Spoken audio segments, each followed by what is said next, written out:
वज़ीर-ए-आज़म का दौरा घोटकी ज़ाब्ता अखलाक की खिलाफ वर्जी था। इलेक्शन कमीशन ने शो कॉज नोटिस जारी कर दिया है। इलेक्शन कमीशन ने वज़ीर-ए-आज़म से 1 हफ्ते में जवाब तलब कर दिया। इलेक्शन कमीशन हुकाम के मुताबिक वज़ीर-ए-आज़म की जानिब से जवाब न आया तो कानून के मुताबिक एक्शन लिया जाएगा। घोटकी के हल्का NA 205 में 18 जुलाई को ज़िमनी इंतखाबात होने हैं।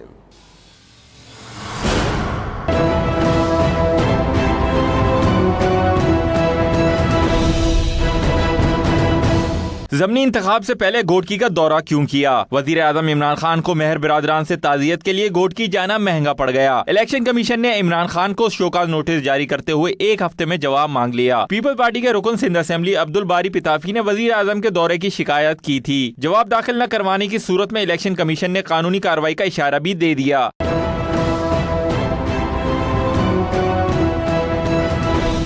घोटकी के हल्के NA 205 में 18 जुलाई को ज़मनी इंतखाब होगा। इलेक्शन कमीशन के मुताबिक इलेक्शन के दौरान सदर, वजीर आज़म और चेयरमैन सेनेट समेत सरकारी ओहदा रखने वाले अफराद को दौरे की इजाजत नहीं। वजीर आज़म इमरान खान ने ज़ाब्ता अखलाक के पैरा 17 की खिलाफ वर्जी की है। वहीद राजपर 92 न्यूज़ कराची।